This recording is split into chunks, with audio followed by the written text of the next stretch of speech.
بسم اللہ الرحمن الرحیم۔ صحیح بخاری حدیث نمبر 572۔ عبد الرحیم محاربی نے بیان کیا، کہا ہم سے زائدہ نے حمید طویل سے، انہوں نے حضرت انس سے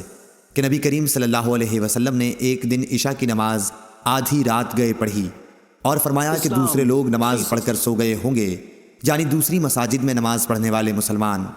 اور تم لوگ جب تک نماز کا انتظار کرتے رہے گویا سارے وقت نماز ہی پڑھتے رہے۔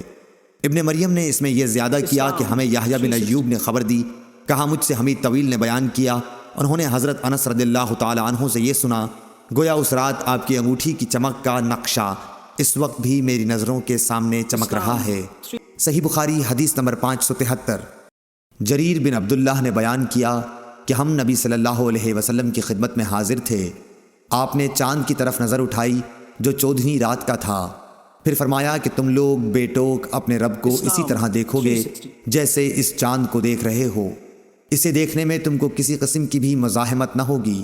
یا یہ فرمایا کہ تمہیں اس کے دیدار میں مطلق شبہ نہ ہوگا، اس لیے اگر تم سے سورج کے طلوع اور غروب سے پہلے فجر اور عصر کی نمازوں کے پڑھنے میں کوتاہی نہ ہو سکے تو ایسا ضرور کرو، کیونکہ انہی کے طفیل دیدار الہی نصیب ہوگا، یا انہی وقتوں میں یہ رویت ملے گی۔ پھر آپ نے یہ آیت تلاوت فرمائی، بس اپنے رب کی حمد کی تسبیح پڑھ سورج کے نکلنے اور اس کے غروب ہونے سے پہلے۔ امام ابو عبداللہ بخاری رحمۃ اللہ علیہ نے کہا کہ ابن شہاب نے اسماعیل کے واسطے سے جو قیس سے بواسطہ جریر راوی ہیں یہ زیادتی نقل کی کہ حضرت صلی اللہ علیہ وسلم نے فرمایا تم اپنے رب کو صاف دیکھو گے۔ صحیح بخاری حدیث نمبر 574۔ ابو بکر بن ابی موسیٰ اشعری رضی اللہ تعالیٰ عنہ سے روایت ہے، انہوں نے اپنے باپ سے کہ نبی صلی اللہ علیہ وسلم نے فرمایا کہ جس نے ٹھنڈے وقت کی 2 نمازیں وقت پر پڑھیں فجر اور عصر تو وہ جنت میں داخل ہوگا۔ ابن رجا نے کہا ہم سے حمام نے ابو جمرہ سے بیان کیا کہ ابو بکر بن عبداللہ بن قیس رضی اللہ تعالیٰ عنہ نے انہیں اس حدیث کی خبر دی۔ ہم سے اسحاق نے بیان کیا، کہا ہم سے حبان نے، انہوں نے کہا کہ ہم سے حمام نے بیان کیا، کہا ہم سے ابو جمرہ نے بیان کیا ابو بکر بن عبداللہ رضی اللہ تعالیٰ عنہ سے، انہوں نے اپنے والد سے، انہوں نے نبی کریم صلی اللہ علیہ وسلم سے پہلی حدیث کی طرح۔ صحیح بخاری حدیث نمبر 575۔ حمام نے یہ حدیث بیان کی قتادہ سے، انہوں نے انس رضی اللہ تعالیٰ عنہ سے کہ زید بن ثابت رضی اللہ تعالیٰ عنہ نے ان سے بیان کیا کہ ان لوگوں نے ایک مرتبہ نبی صلی اللہ علیہ وسلم کے ساتھ سحری کھائی، پھر نماز کے لیے کھڑے ہو گئے، میں نے دریافت کیا کہ ان دونوں کے درمیان کس قدر فاصلہ رہا ہوگا، فرمایا کہ جتنا 50 یا 60 آیت پڑھنے میں صرف ہوتا ہے اتنا فاصلہ تھا۔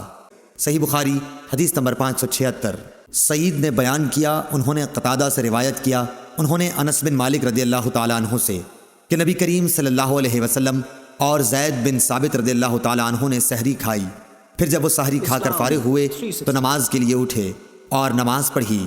ہم نے انس رضی اللہ تعالیٰ عنہ سے پوچھا کہ آپ کی سحری سے فراغت اور نماز کی ابتدا میں کتنا فاصلہ تھا، انہوں نے فرمایا کہ اتنا کہ ایک شخص 50 آیتیں پڑھ سکے۔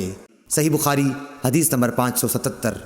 سہل بن سعد رضی اللہ تعالیٰ عنہ نے فرمایا کہ میں اپنے گھر سحری کھاتا، پھر نبی کریم صلی اللہ علیہ وسلم کے ساتھ نماز فجر پانے کے لیے مجھے جلدی کرنی پڑتی تھی۔ صحیح بخاری حدیث نمبر 578۔ حضرت عائشہ رضی اللہ تعالیٰ عنہ سے روایت ہے کہ مسلمان عورتیں رسول اللہ صلی اللہ علیہ وسلم کے ساتھ نماز فجر پڑھنے چادروں میں لپٹ کر آتی تھیں، پھر نماز سے فارغ ہو کر جب اپنے گھروں کو واپس ہوتیں تو انہیں اندھیرے کی وجہ سے کوئی شخص پہچان نہیں سکتا تھا۔ صحیح بخاری حدیث نمبر 579۔ ابو ہریرہ رضی اللہ تعالیٰ عنہ سے روایت ہے کہ رسول اللہ صلی اللہ علیہ وسلم نے فرمایا کہ جس نے فجر کی 1 رکعت جماعت کے ساتھ سورج نکلنے سے پہلے پالی اس نے فجر کی نماز با جماعت کا ثواب پا لیا، اور جس نے عصر کی 1 رکعت جماعت کے ساتھ سورج ڈوبنے سے پہلے پالی اس نے عصر کی نماز با جماعت کا ثواب پا لیا۔ صحیح بخاری حدیث نمبر 580۔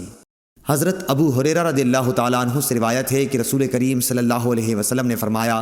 کہ جس نے 1 رکعت نماز با جماعت پالی اس نے نماز با جماعت کا ثواب پا لیا۔